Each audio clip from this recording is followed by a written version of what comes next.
The pedestrian walk. On top we have individual traffic, and down there is a subway in the middle and a pedestrian walk left and right. And you take the walk and you cross here along the bridge. You see this walk goes underneath the lanes here on the left hand side, coming out here on the right hand side, and it ends at the very next crossing where we have the metro station. That's the way how you get to town. You come here and you take the metro, and you can get back, because on the left hand side you have the counter station. These glass pavilions are the stations. When you find a blue cube with a U, this is a sign for a metro station all over Vienna. And when you come back here on the left hand side, you leave the platform down there in the direction the train goes. You leave at the front exit, you come up here and you keep walking straight. This way also leads you directly on the bridge. You walk down the first staircase and then you turn to the left and walk up all along the pier to position number 1. This is where you have different heads of different regiments of the army.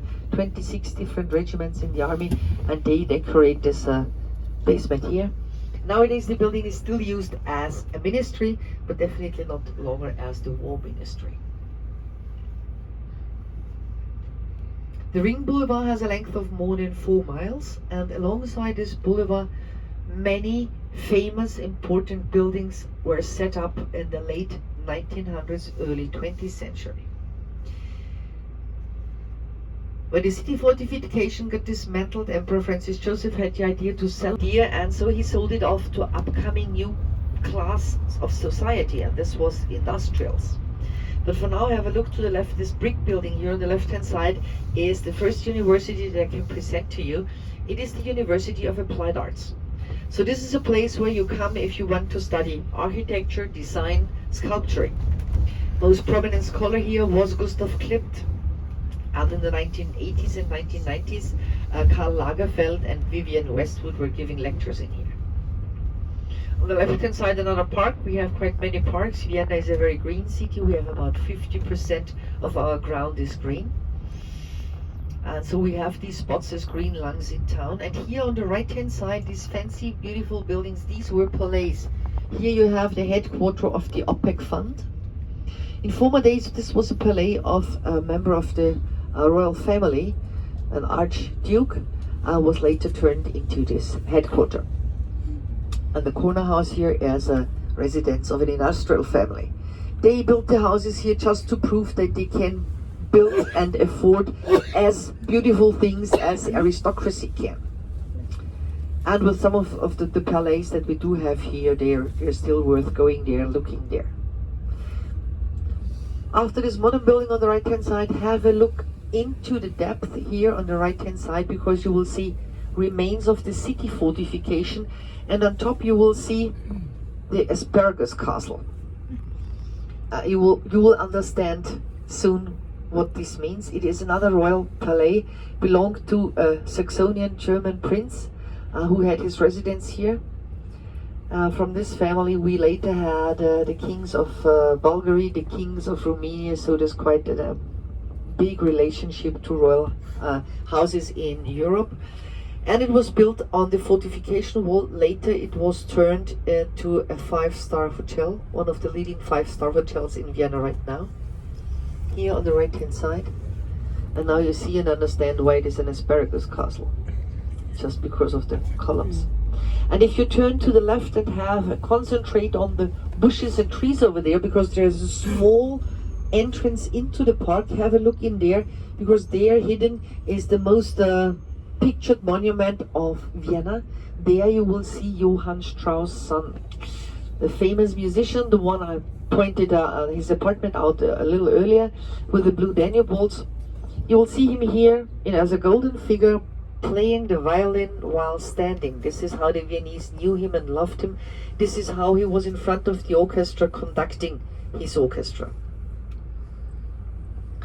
And when we still have some time here, when you look to the right, these modern buildings here, it's Marriott Hotel. When you have a look on town and how you can read this town by yourself, is when you see such modern buildings like the one on the right hand side that do not fit in the whole picture. If you guessed that there was a bomb hit, you are right. So things like that is in most cases that there were severe bomb hits during the Second World War, and they got replaced afterwards. In most cases by modern architecture, so you can easily recognize these spots. If it's just in the middle of a street, it was one house that was destroyed. So here, for example, the houses to the right were houses of upper class people. Now they are serviced apartments here. Almanac, and in this house you have one of the most expensive apartments of Vienna, 180 square meters, 32 million. Yeah, I don't know what's in there, maybe everything's in gold. But there's for sure marble and all modern technology and bulletproof windows and stuff like that, so it's really high end. But the smallest apartments in this house you can already afford for 1.9 million, so they have a range in there.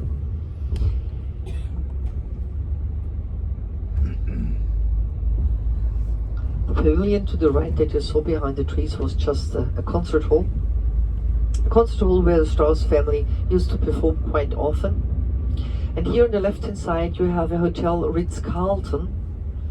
This building and also the neighboring building were buildings that were owned by have a look to the right, see the chandeliers, they're illuminated on the first floor. This is how you can read this town when you are driving in the city later this evening. Just have a look into the illuminated rooms, most probably towards the ceiling, because this is where you can get a glimpse on the rich interior there. If there's nothing in there, you know it was turned into an office right now. But some offices still do have ceilings and the doors in there and paintings as it was in former days. I was with the Ritz-Carlton. This hotel was the building was built by an upcoming rich family from Bohemia. They made their money of mining and of coals, and later also opened up a bank house. Now the Ritz-Carlton is a 5-star hotel. Recently housed the English Prime Minister when he was visiting Austria earlier this year.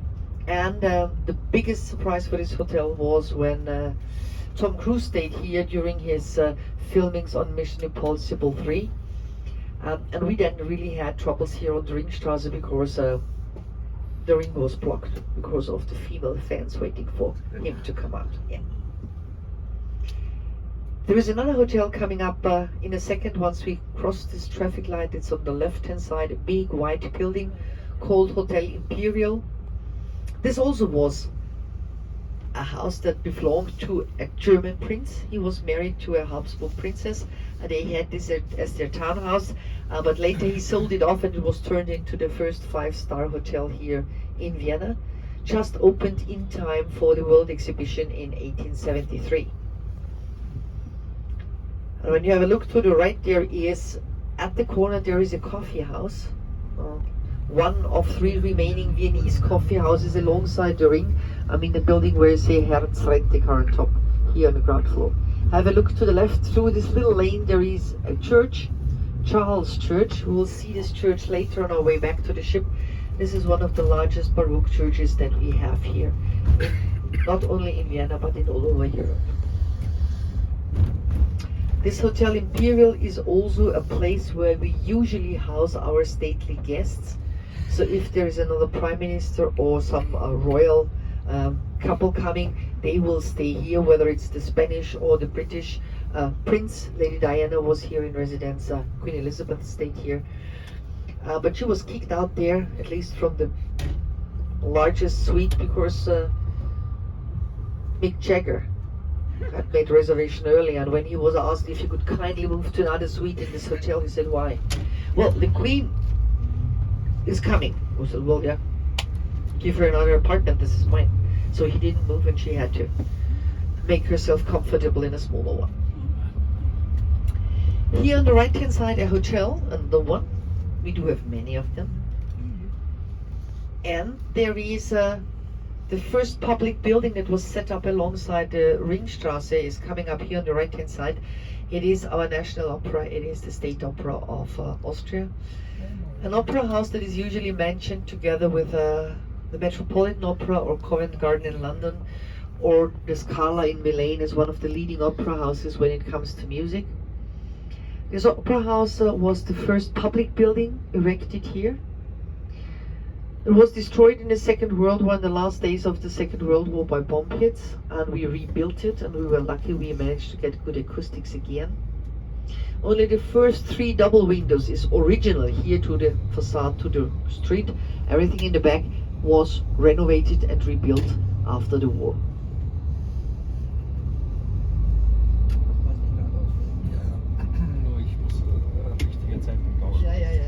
So here when you have a look into the entrance, you see 3 steps in. Very flat entrance. This is one of the reasons why the Viennese didn't like this building. They called it the sunk shoebox. They didn't take into consideration that when the architect started the building, there was no street level defined. They had some 15 stairs going in there. But when they later fixed the street level, 12 of the 15 stairs were just swallowed by the level. On the left-hand side in the distance, you have a brick building, another university. University of Fine Arts. Here you come to study painting, drawing, filmmaking, and new media nowadays. And on the right hand side there is a park, and every building that you see beyond there is already part of the winter residence of the Habsburg family. Here is the longest palace and the largest palace in all over Austria, all over Europe. We will walk through part of this palace later on our way to the Christmas market.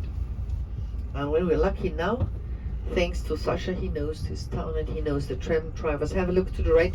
You have a monument, Wolfgang Amadeus Mozart.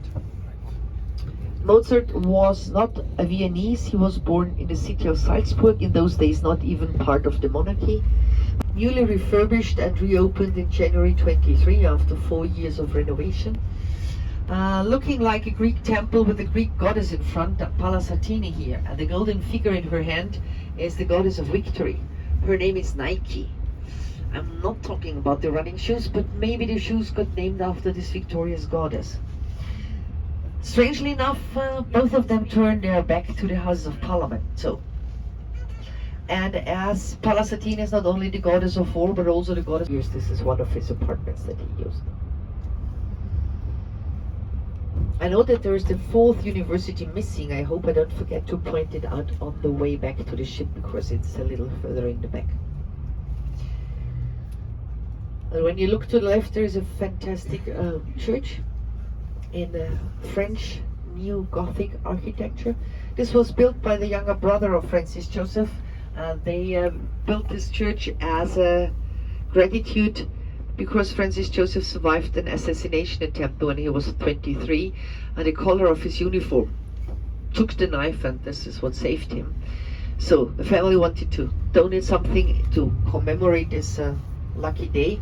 You know, they had the idea the people paid for the church, but this is how it often worked. And just realize we are driving down. Okay, I will come to that a little later, but we are driving down, we are rolling back towards the Danube Channel, the water we had. This is for good reason. Where we had the museums, where we have the winter residence, this is the highest point here close to the river, and this is also the reason why they had the residence set up there, and this is the reason why the Romans, who were the first settlers here and who built the first, or one of the first settlements here, they also placed their military camp up on the hill. They were smart, they didn't want to get flooded annually, so they rather built it up. Here on the right hand side, this reddish building is a stock exchange. It was the stock exchange, nowadays it's just an office building, you know. Stock trading has changed quite tremendously in the last 20-25 years, so you do not need these big halls where we're shouting out for and making the bargains. Nowadays you do it online, therefore we do not need such a big trading.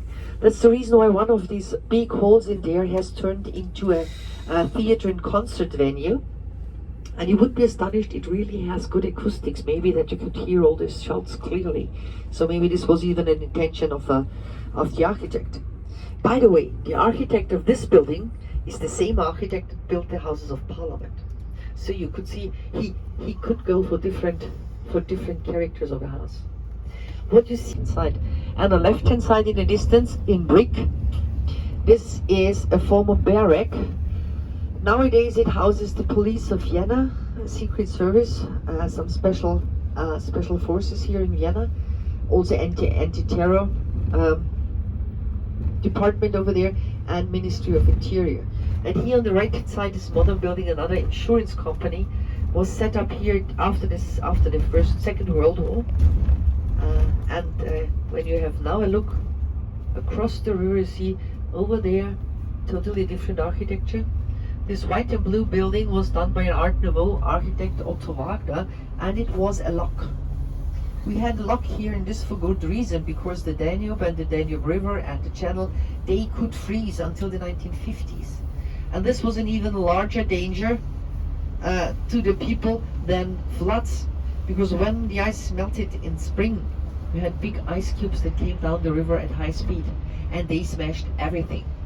And what we have here as suspension bridges in the city center in former days were wooden bridges, and they were not hanging, but they had pillars in the river. So every time the ice cubes came down, they smashed the bridges. And that's the reason once they were able to do so, to build this lock to keep at least the cubes out. There's a lock here, and there's one even further up the river. Ladies and gentlemen, have a look. Down there is a catamaran. You can see it in red and white. This catamaran connects Vienna with Bratislava 3 times a day. Here we are, and this is the place where we're getting off the bus. This is Schwedenplatz. This is also a square where you can take the subway number 1.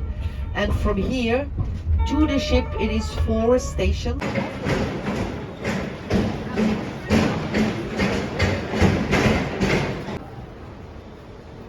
Somebody had to go ahead of it, telling the people that they should get out because it was as wide.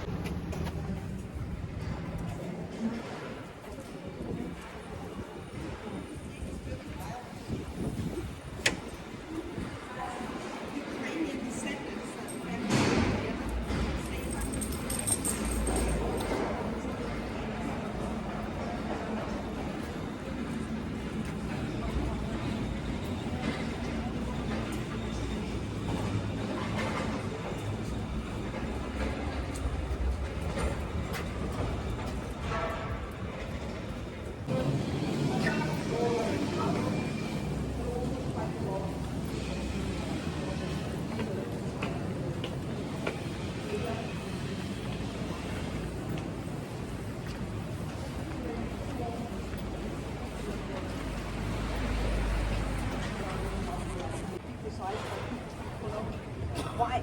We had also people from Passau and people from Regensburg. They were merchants.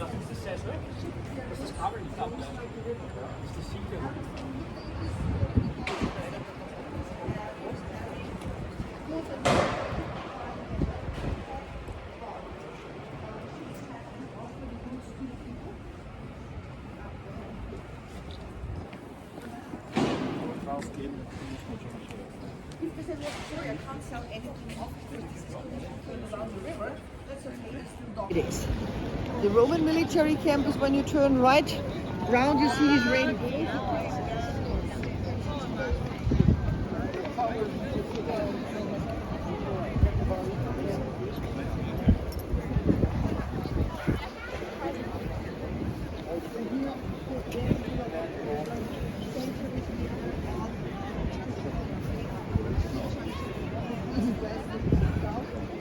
And when we had this church and the first foundation of this church go back to the 7th century, here was a hot spot. We later had a market here. This market is where we moved in the Vienna outside of town. The 17th century. But the Catholic order was founded by knights. Show up. And this again might be a reason for diseases. Nowadays, so then this became the biggest procession street and the biggest headquarters of town. Whenever there was a high religious holiday or there was a wedding, a royal wedding to celebrate, or a victory in war, or an anniversary, any of these kinds. This was the street where court and the royal families would show to the cathedral, and they would show in the best dresses they have. And people from all parts of the monarchy came here to watch and to camp. Why? Because that remember there was no media. There was no newspaper, there was no TV, so you have the second largest country on the continent. Ja, das sowieso.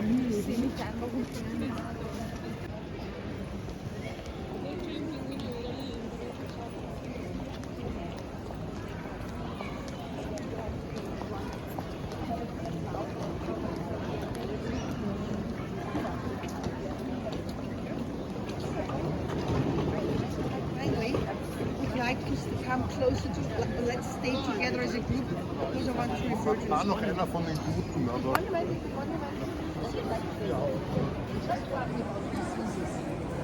It's one of the reasons why we have this here.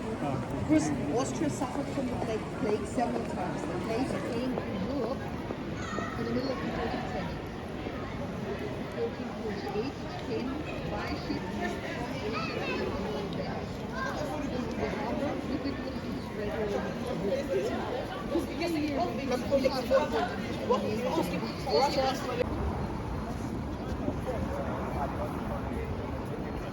But it is because,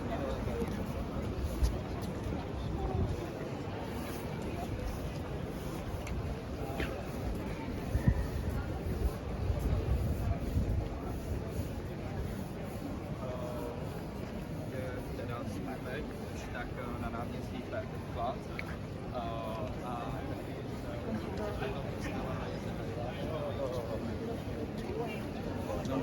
Ano.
Residences, I mean, these are the offices.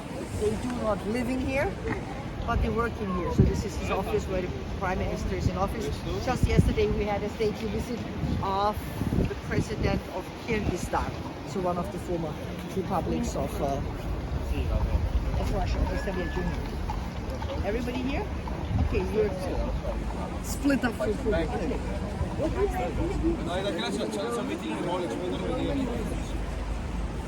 So this is what I told you, we were founded on. We were walking up ever since we got off the bus. And this is what I told you in the bus when we said we're rolling down. So here on the highest spot they built the residence to be safe. Golden globe on top. This is the spire of the church. When you got the news, just walk over and get off the street.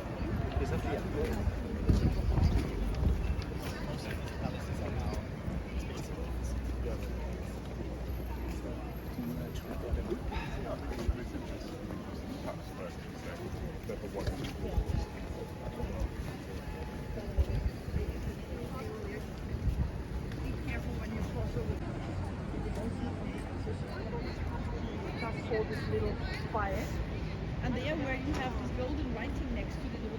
So everybody who stays in town and comes back in the afternoon here into the. We're not allowed to guide in there, but still can walk in. What you see here, come a little further with.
With the glass rooftop and the golden dome on it.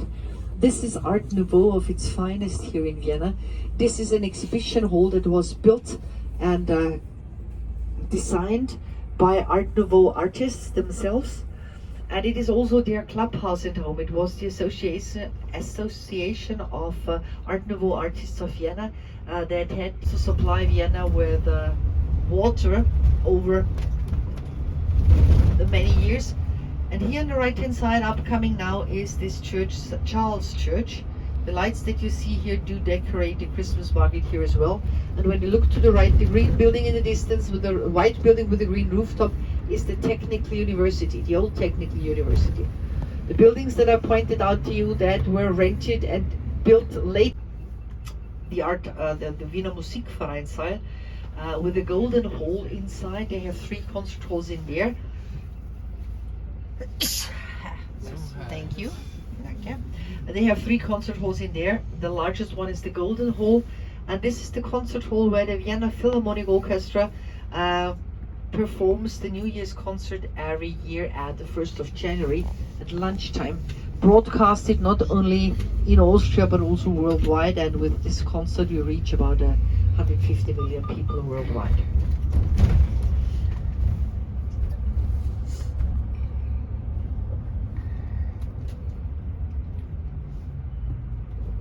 When I was talking about the rivers that supply Vienna with the water, although Vienna is located in the Danube River, we sometimes had problem with good water quality, because the water that we had here, there was water, but it was not necessarily always good, so that you could use it for drinking and cooking.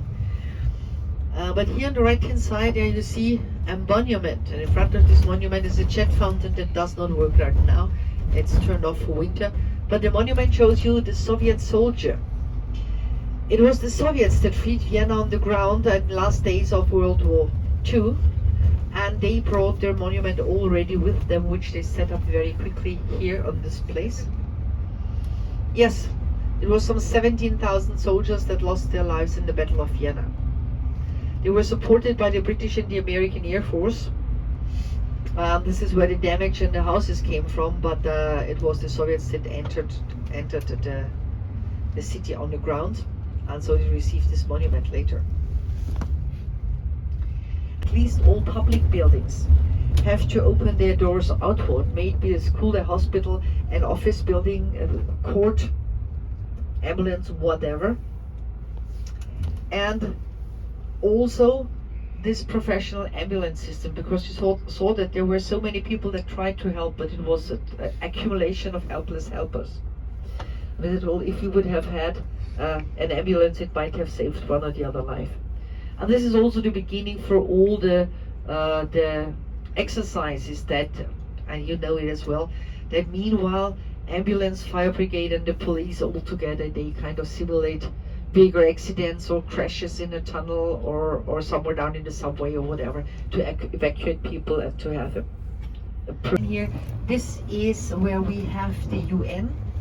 The whole development over there started in the 1980s when we erected the first or the third seat of the UN here in Vienna. United Nations are over there with some 5,000 people working on behalf of them. And by that it is the last part of the complex of buildings which had been added was commissioned by Maria Theresia in 1775. This is the gloriette at the rear side of the gardens.